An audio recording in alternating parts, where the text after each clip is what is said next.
Breaking news this afternoon. North Carolina Governor Roy Cooper and other state officials are giving an update on the impact of Helene. Let's take a listen.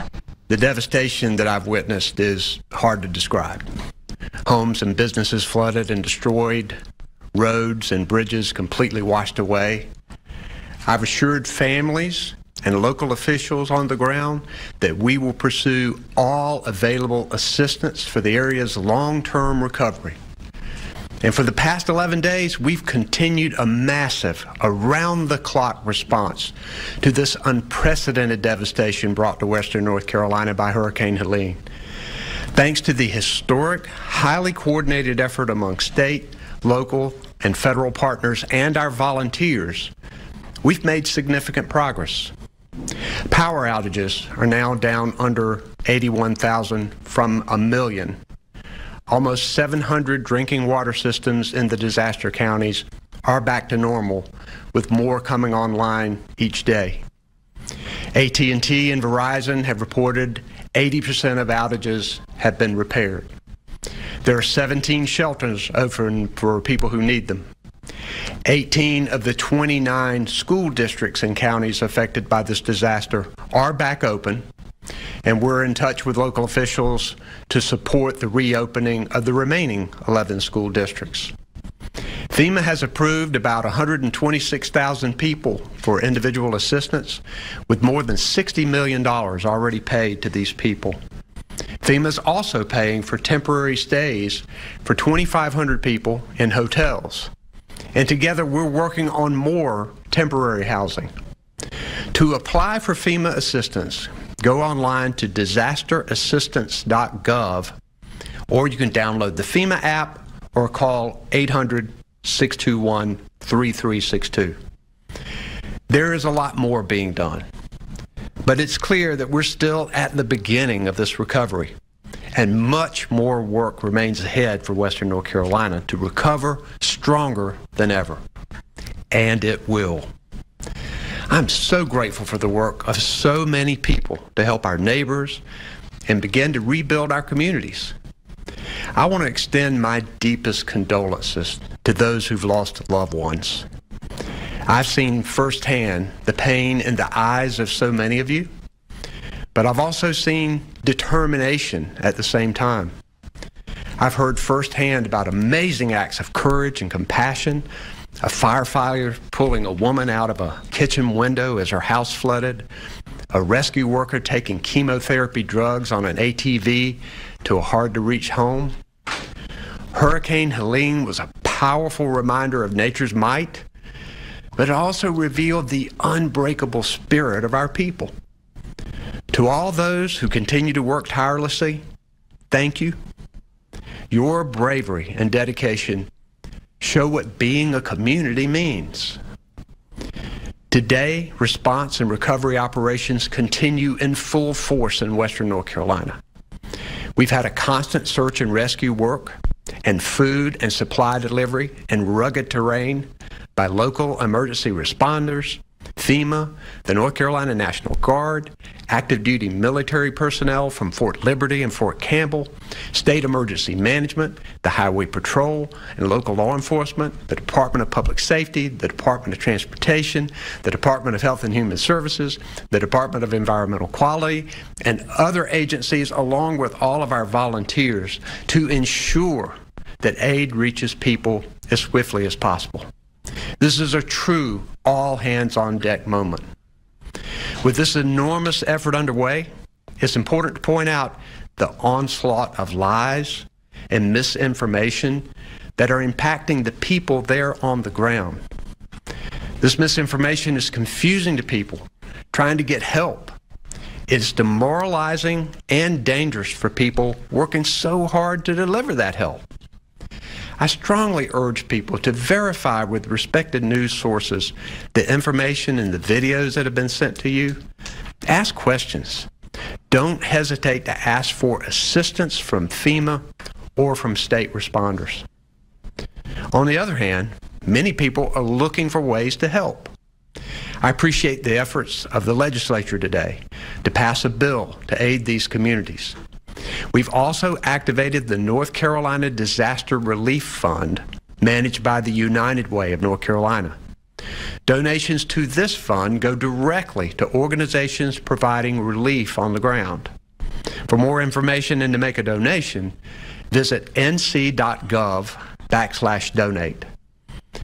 I'm heartened by the progress that's being made, but we know the road to a full recovery is long, and we must be committed to work together until Western North Carolina is fully restored. Today, I'm joined by Emergency Management Director Will Ray, FEMA Administrator Dan Criswell, Major General Todd Hunt, the Adjutant General of the North Carolina National Guard, Secretary of Health and Human Services Cody Kinsley, Secretary of the Department of Environmental Quality Mary Penny Kelly, the Secretary of the Department of Transportation Joey Hopkins, the Secretary of the Department of Public Safety Eddie Buffalo. Our American Sign Language interpreters are Nicole Fox and Brian Tipton, and behind the scenes our Spanish language interpreters are Jackie Mativier and Erica Kugler. We'll first hear from Emergency Management. Will?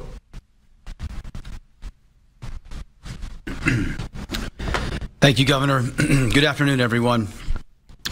The response and recovery operations across Western North Carolina continue in full force. This is a historic disaster, the magnitude of which we have never experienced before in our state.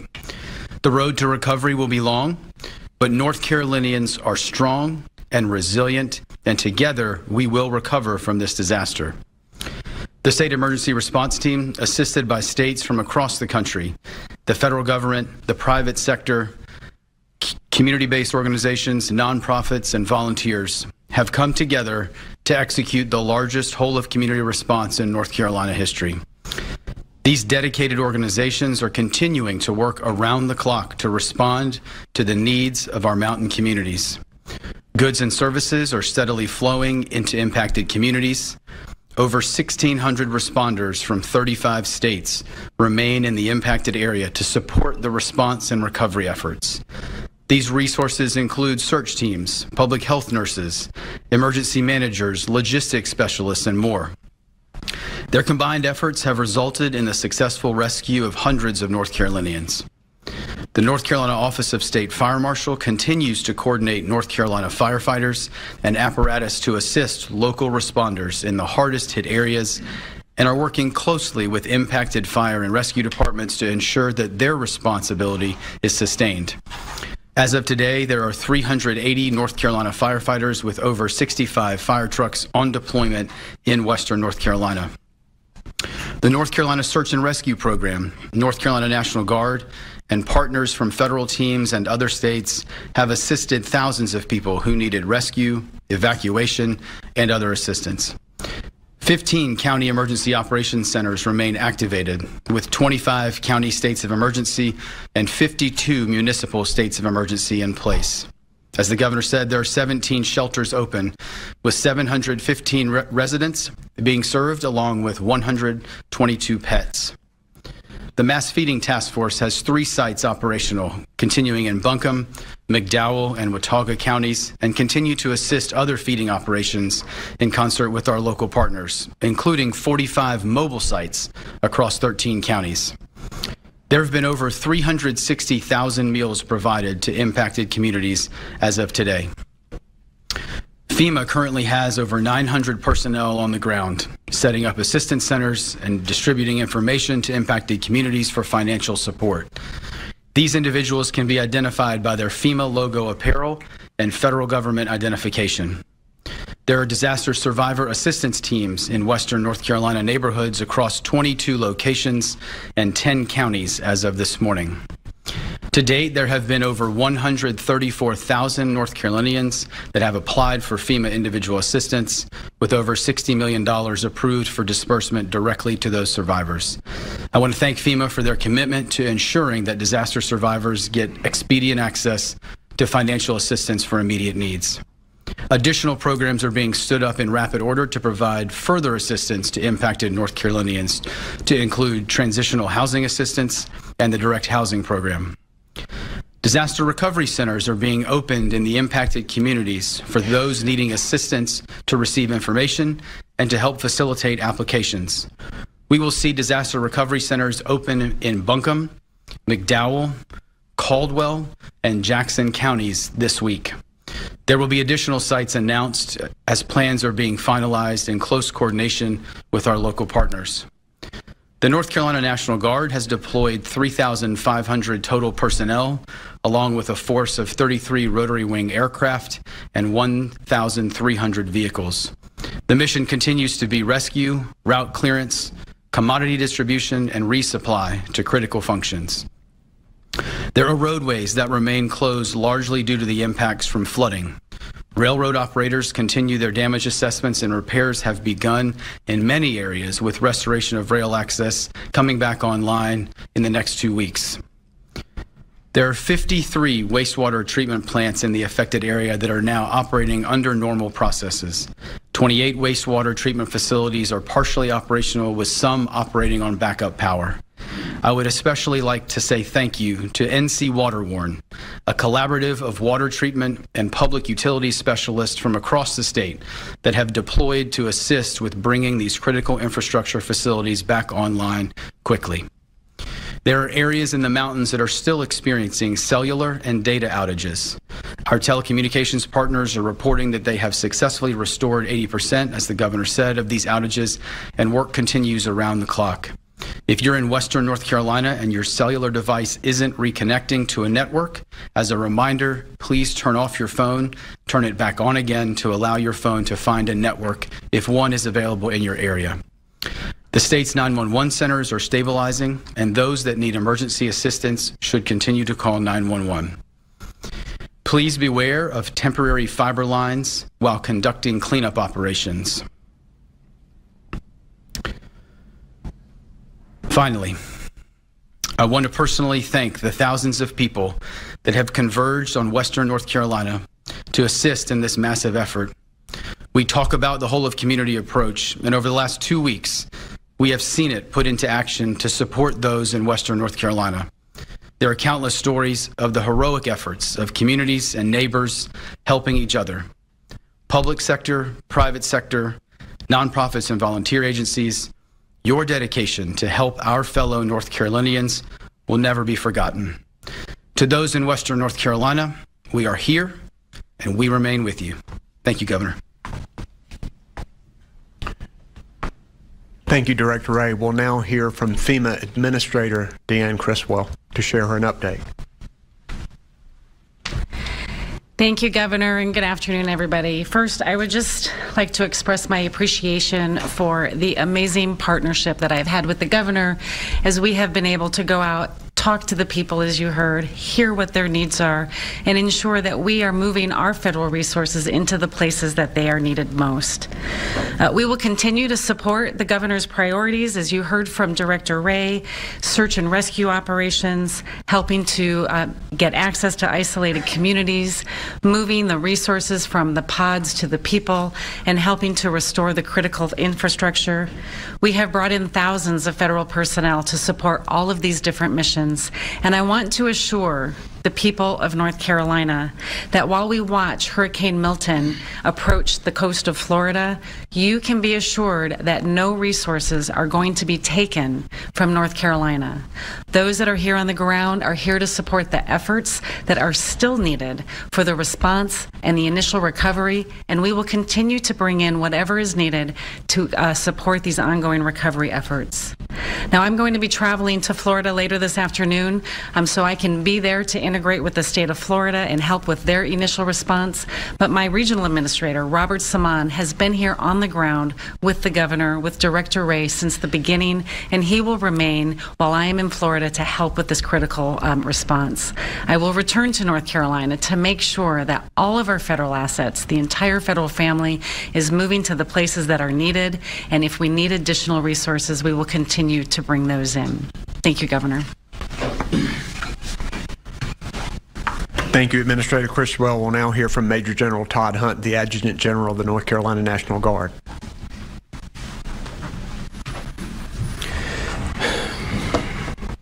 Thank you, Governor, and Before I begin, I want to again thank the soldiers and airmen of the North Carolina National Guard and our active duty for their Herculean efforts as they provide relief to the citizens of Western North Carolina.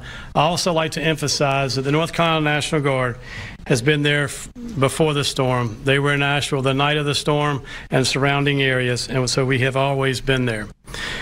Like was previously mentioned, the North Carolina National Guard and active duty combined have over 3,500 personnel in the area, almost a little over 1,200 vehicles that are working this area diligently.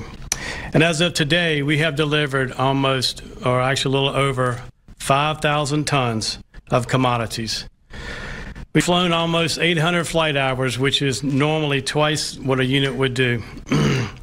And that's been done with North Carolina National Guard and active duty aviation. We've been providing search and rescue along the way with resupply commodities, and as of today, we are providing needed medicines to the citizens of Western North Carolina.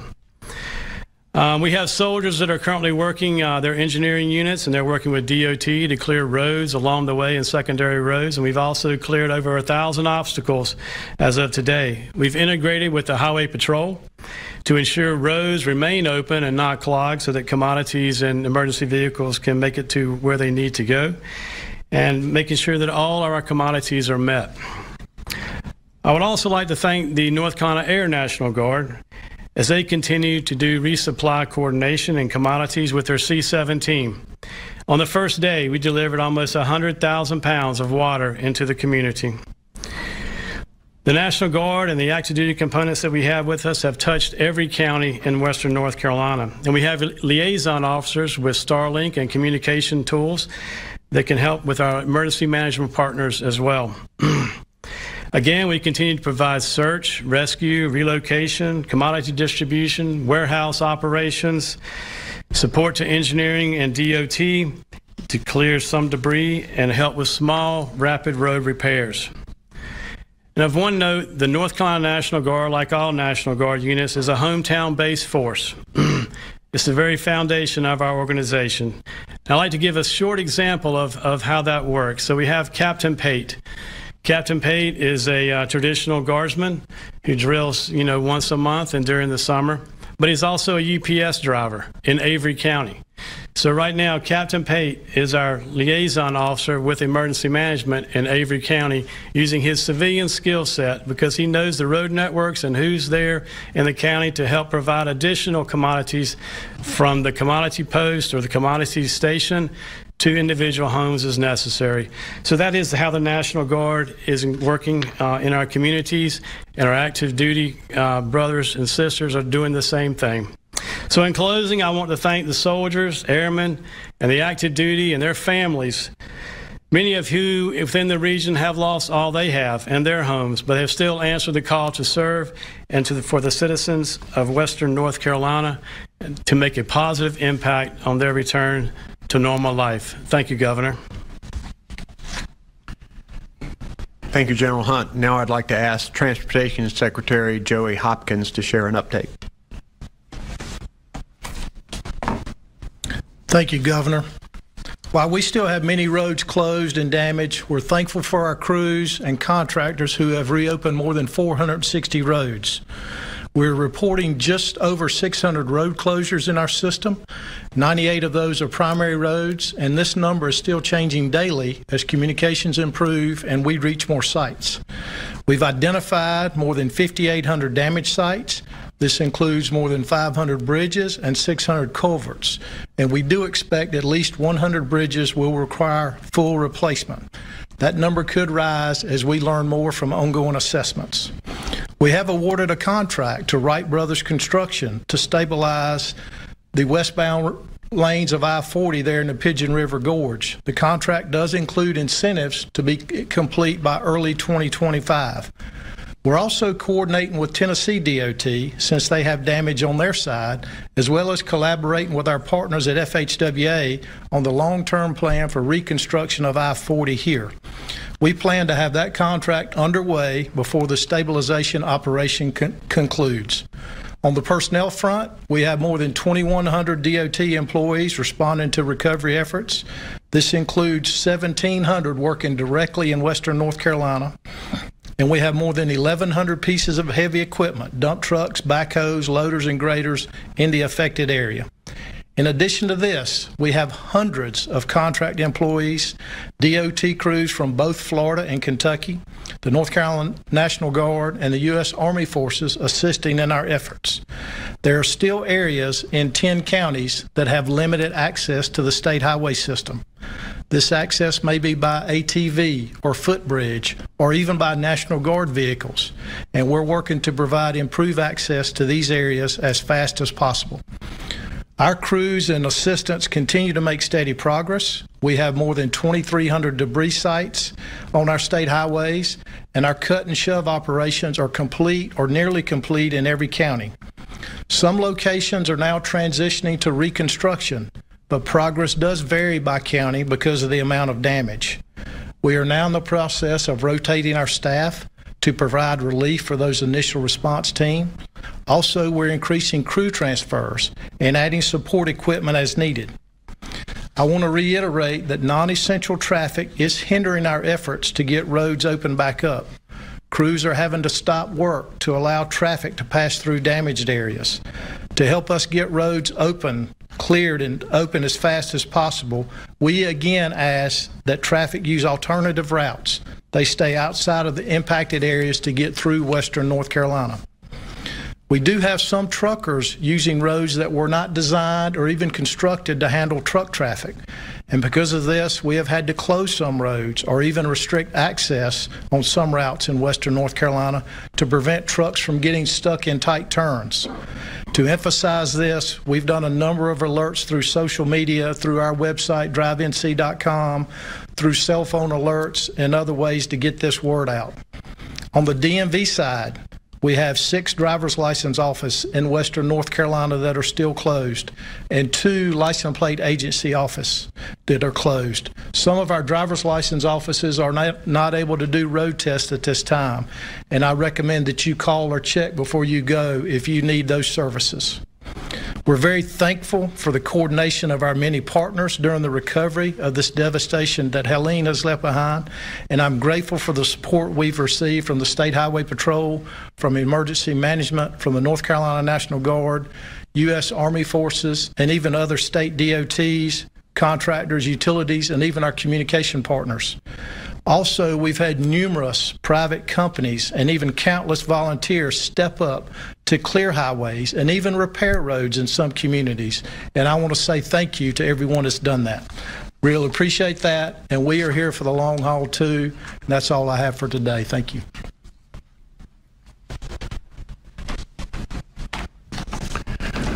Thank you very much, Secretary Hopkins. Also want to recognize we also have the commander of the North Carolina Highway Patrol here with us. We'll now hear from the Secretary of the Department of Health and Human Services, Cody Kinsley.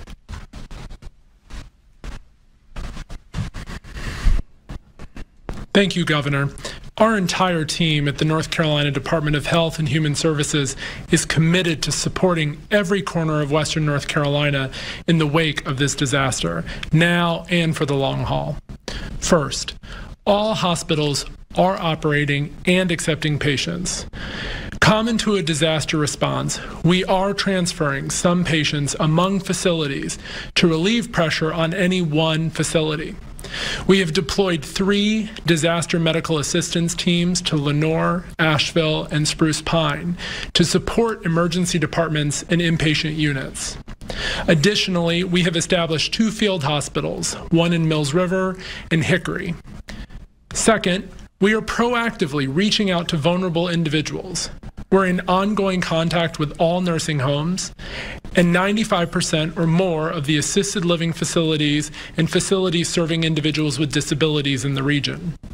When we can't reach facilities by phone, we are dispatching ground and air assets. We have accounted for and ensured the safety of every child in foster care in the region. We're also working with insurance companies and local partners to proactively reach out to and support vulnerable individuals living at home. Third, we are supporting access to health services in communities. There are currently 234 pharmacies open in the region, at least one in each county. All opioid treatment programs are open, and individuals can be served at any of these facilities. Lists of these locations are available on our website, ncdhhs.gov. We've opened a community healthcare site in Burnsville, equipped with essential medications, medical supplies, and ambulances for immediate support.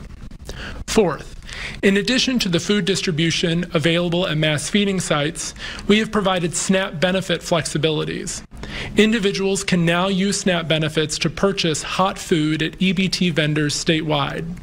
We also automatically replenished $24 million of SNAP benefits for 200,000 individuals in the region. More than 80% of EBT vendors are operational. We've sent over 10,000 cases of baby formula into the region. Remember, access to safe water remains a top concern. Please be aware that any water for drinking, well or otherwise, that have been impacted by floodwaters is potentially not safe to use. Please visit our website or your local health department for water safety resources and additional information. Tragically, at this time, we have had 88 confirmed storm-related fatalities. We have 6 fatality recovery teams in the region and a central processing site. We will work quickly and methodically through this process, supporting and informing families along the way. Last, I want to remind everyone that any disaster, but especially one of this scale, is traumatic. There is no right or wrong way to feel. We have deployed mental health counselors to shelters and want everyone to know that they can call the Disaster Distress Helpline at 1-800-985-5990 for confidential counseling and support. Much is underway, and there will be much more to do. We all remain committed to the health and well-being of everyone in the region, mind and body, for the long haul. Thank you, Secretary Kinsley. We'll now hear from our Department of Environmental Quality Secretary, Mary Penny Kelly. Thank you, Governor.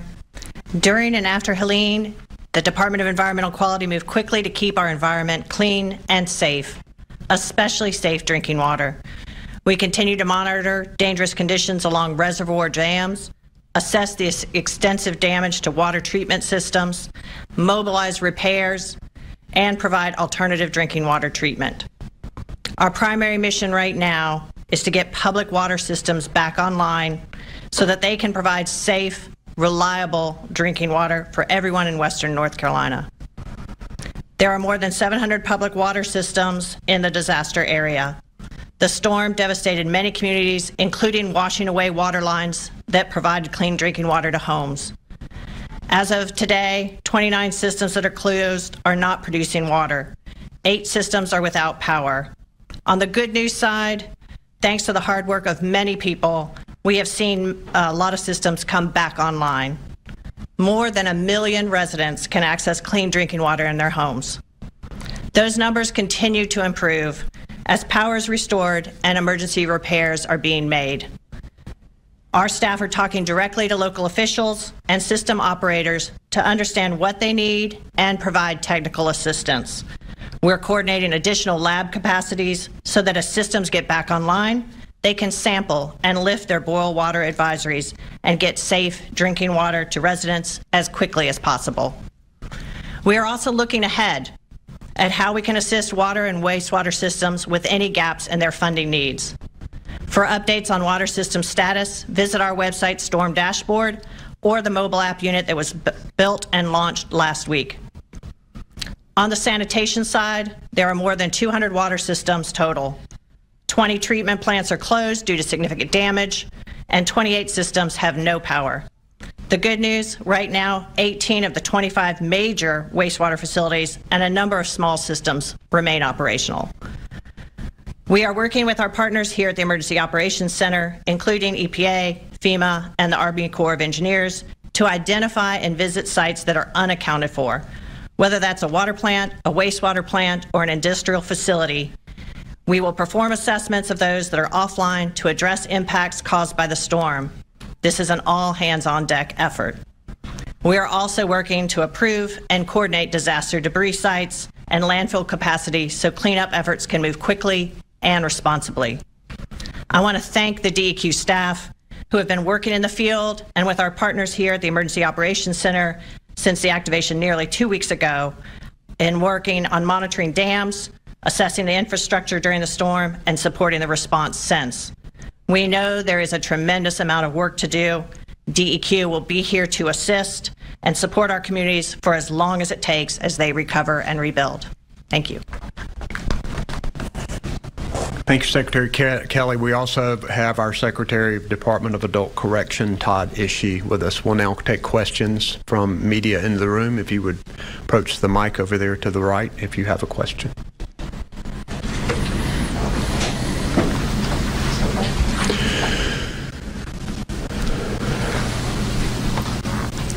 Hey, Governor, Nick Oxner at WBTV. My question is actually mostly DOT related, and it's kind of two-pronged. The first, as it relates to the I-77 toll lanes. Of course, I-77 has seen an influx of traffic since you can't get on I-40. I-77 mobility partners have said they capped tolls, but there's not many specifics on what that cap has been, and we've not been able to get any answers from DOT or I-77 mobility partners on how much additional revenue I-77 mobility partners has captured as a result of this surge traffic. My second DOT question relates to permits. Sure. Secretary Hopkins, can you provide an answer to that, please? Yes, sir. Thank you, Nick. We started getting some emails, I say on Tuesday of last week, if I remember correctly, about people using the managed lanes on I-77 North, about toll rates being much higher than previously. And interesting enough, when we first started looking at it, the volumes weren't any higher than pre-storm, and it's still that way now. But once you drill down into it a little bit further, the volumes on the managed lane are much higher than pre-storm, but not overall volume. So our Turnpike Authority has worked with mobility partners to cap that maximum rate. The way the algorithms are written for the managed lanes, the rate goes up when the volume goes up. And so we've worked with them to cap those rates at pre-storm max, and also to waive the 45-mile-an-hour minimum requirement on managed lanes. And so they have implemented that. I don't have the numbers as far as revenue, but happy to help you work with mobility partners to get that at some point in the future. My second DOT question, if you don't mind, is as it relates, my understanding is that there were trucks staged in Hickory and elsewhere from the National Guard to respond to the disaster area in the western part of the state that had to sit there over the weekend because DOT implemented a permit requirement for all these trucks after an incident. And it took until Monday to start issuing those permits. So wondering if you can shed some light on why there was a delay and whether or not those trucks have now been deployed and you got that permit issue resolved. Yeah, I can't speak to the specifics of that, but I will respond to the requirement of a permit for these. Anytime you're moving an oversized or overweight vehicle, we do have permit requirements for safety reasons, and we have a dedicated staff that just deal with permits all across the state, whether you're an overweight vehicle or oversized. So we don't want to put a heavier piece of equipment on a bridge that can't handle that weight, or a taller piece of equipment under a bridge is not tall enough. So we did have some backlog over the weekend, and it was taking as much as 16 hours to issue permits. Now it's taking less than an hour anytime we get a permit request in from those offices. Thank you. Maggie Newland, CBS 17. One of the main concerns we've heard from especially these smaller communities is the lack of communication both immediately after the storm and continuing. Did any of these counties have satellite phones already in place? And if so, or if not, what will be done in the future to ensure that communication isn't a problem going forward? The lack of communication because of the almost complete destruction of the infrastructure for cell phones was a huge problem for the get-go. People couldn't communicate with each other. Local officials couldn't communicate with each other. So I think it shows us that as we rebuild these communication systems, that we make sure that we're doing it in a smarter and more resilient way, because pretty much everything was down and out, and there's still some pockets there that do not have cell phone service as we're trying to get it back. I will turn it to Will Ray to see who might have had satellite phones there from the beginning. Go ahead. Thanks, sir. Thanks for that question. So many of our public safety partners, many of the agencies that you see here, both at a state level and local level, I think we have a number of redundant communications platforms in play. Obviously, that does not get to the wider communication challenges in the community, but from a public safety standpoint, we did have some redundant capacity there to be able to facilitate some of that life safety need during the event.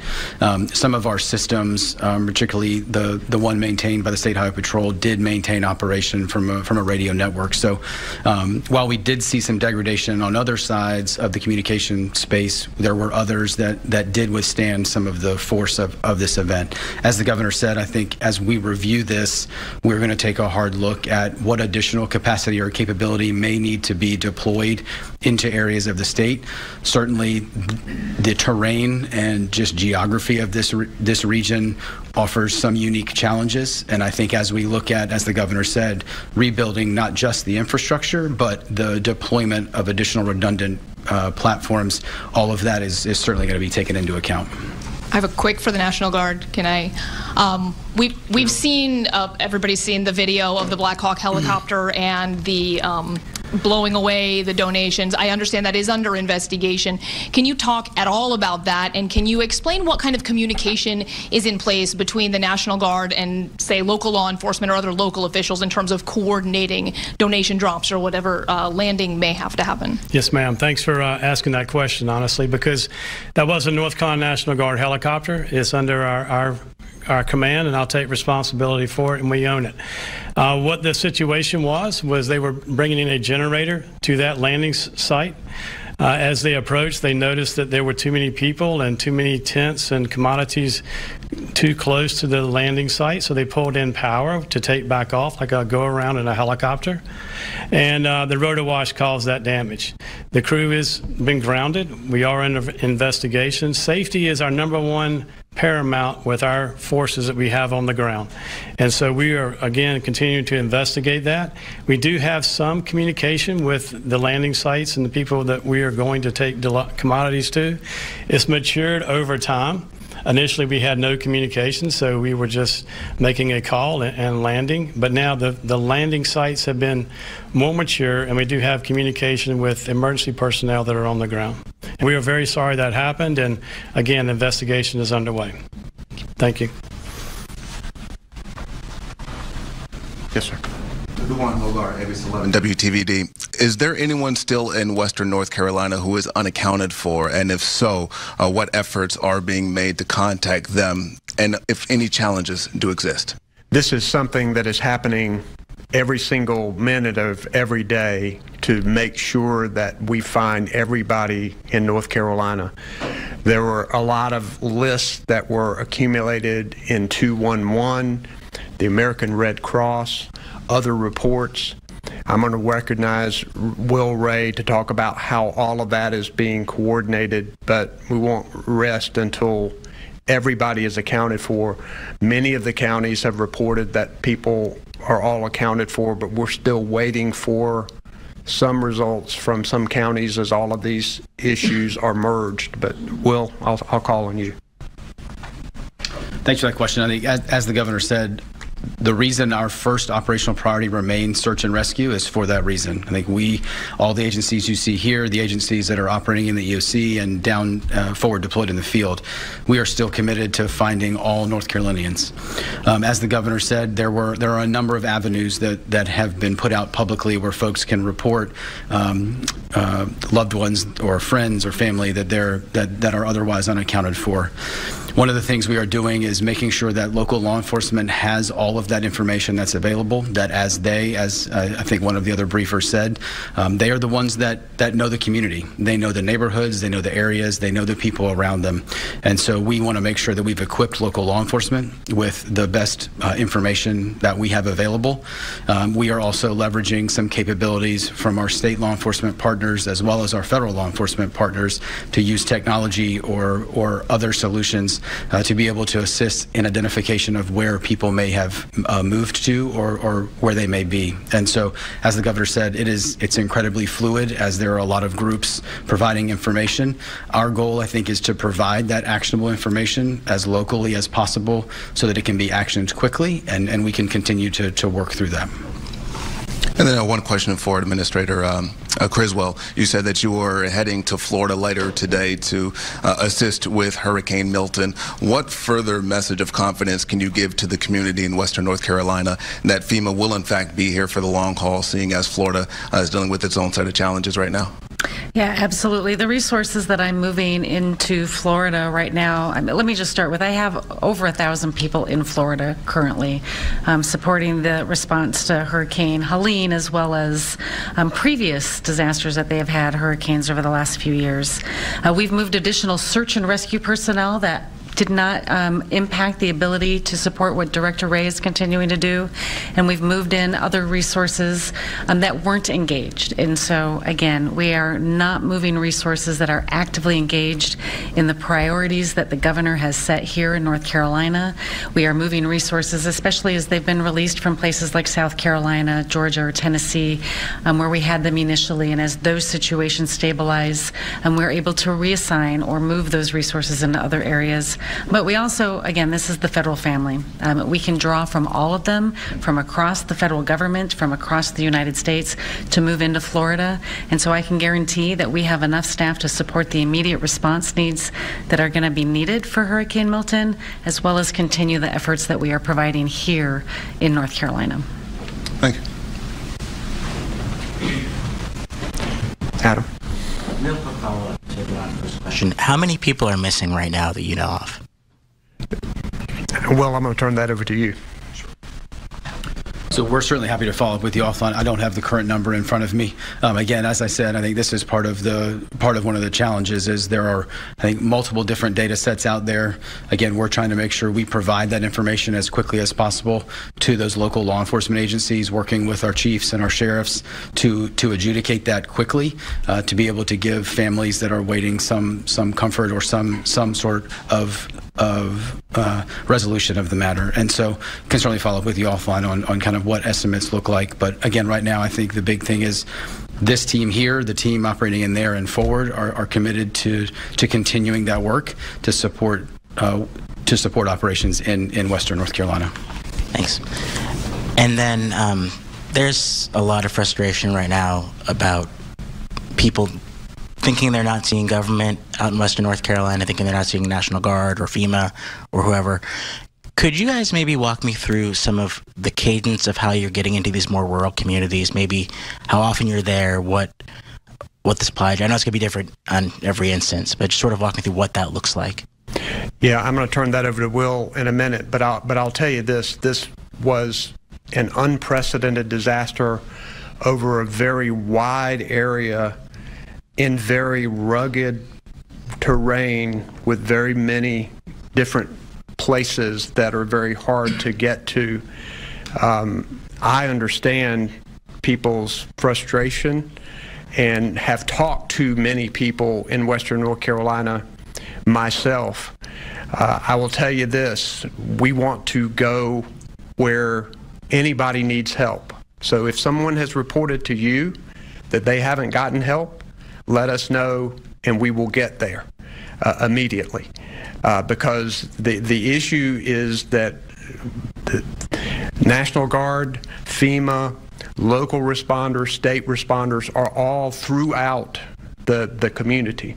And I'll turn it over to Will to tell you a little bit about the cadence of what happens. Thank you, sir.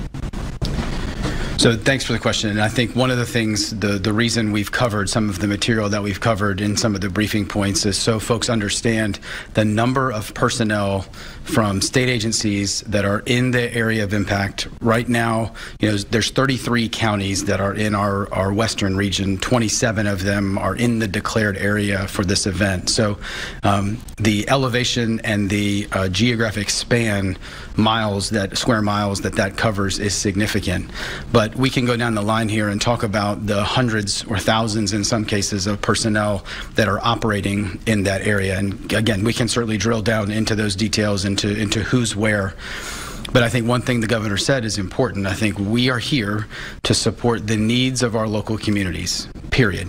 And we use liaisons that are embedded with them from a lot of different agencies to determine what that demand signal is and what these community needs are to be able to get whatever the resource is into that region. And so you have liaison officers from many of the agencies you see here and some agencies you don't up here that are in those EOCs, that are in those counties today, trying to make sure that those agencies working tirelessly locally have what they need. So again, happy to follow up with the full scope of specifics of number of agency, number of personnel and where, but between personnel, between teams from out of state, between the hundreds of thousands of pounds that you've heard about of commodities and equipment moved in.